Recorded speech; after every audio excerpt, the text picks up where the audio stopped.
V60 phone വാങ്ങിക്കുമ്പോൾ അതിൻ്റെ ബോക്സിൽ എന്തൊക്കെയാണ് ഉള്ളതെന്ന് കാണിച്ചു തരാം. നമ്മൾ ആദ്യം പുറത്തോട്ട് എടുത്തത് ഫോണാണ്. അപ്പോൾ ഫോണാണ് അതിൻ്റെ അകത്ത് മെയിനായിട്ടുള്ളത്. ആ ഫോൺ ഇങ്ങനെ ഒരു കവറിലാണ് വരുന്നത്. നമുക്കത് ഓപ്പൺ ചെയ്തെടുക്കാം. അങ്ങനെ ഒരു കവറുണ്ട്. പിന്നെ അത് കഴിഞ്ഞിട്ടൊരു ഫോൺ വെച്ചൊരു കേസുണ്ട്. അതും തുറന്ന് വരുമ്പോഴേക്കും പിന്നെ നമുക്കുള്ളത് ഫോണിന് പറ്റിയൊരു കവറാണ്. അതായത് നമ്മൾ കവർ വാങ്ങിക്കുന്നതിന് മുമ്പ് തൽക്കാലം ഉപയോഗിക്കാൻ പറ്റിയൊരു കവർ വരുന്നുണ്ട്. ഇതെന്തായാലും എല്ലാവരും റീപ്ലേസ് ചെയ്ത് വേറെ കവറാക്കണം. എന്നാലും തൽക്കാലം നമുക്ക് ഫോൺ താഴെയൊന്നും പോകാതിരിക്കാനായിട്ട് വെക്കാൻ പറ്റിയൊരു നല്ല കവറാണ് അതിൻ്റെ അകത്തുള്ളത്. ഓക്കെ, ഞാൻ നോക്കട്ടെ, ഒന്ന് വെച്ച് നോക്കട്ടെ. ഓ നൈസ്.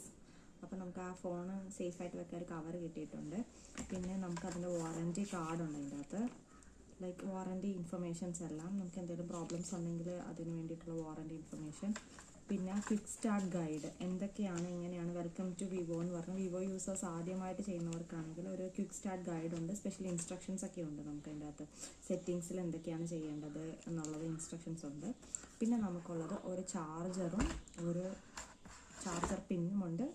ഒരു ചാർജ് ചെയ്യാനുള്ള സംഭവമുണ്ട്, വയറും ഉണ്ട്.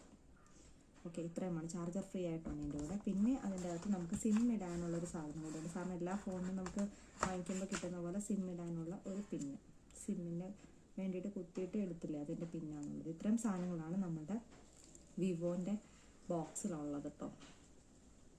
Okay, that's it. നമുക്കെല്ലാം തിരിച്ചു വയ്ക്കാം.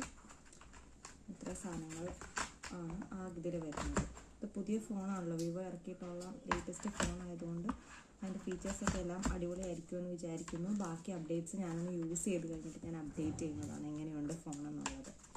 Okay, that's it. Thank you. By.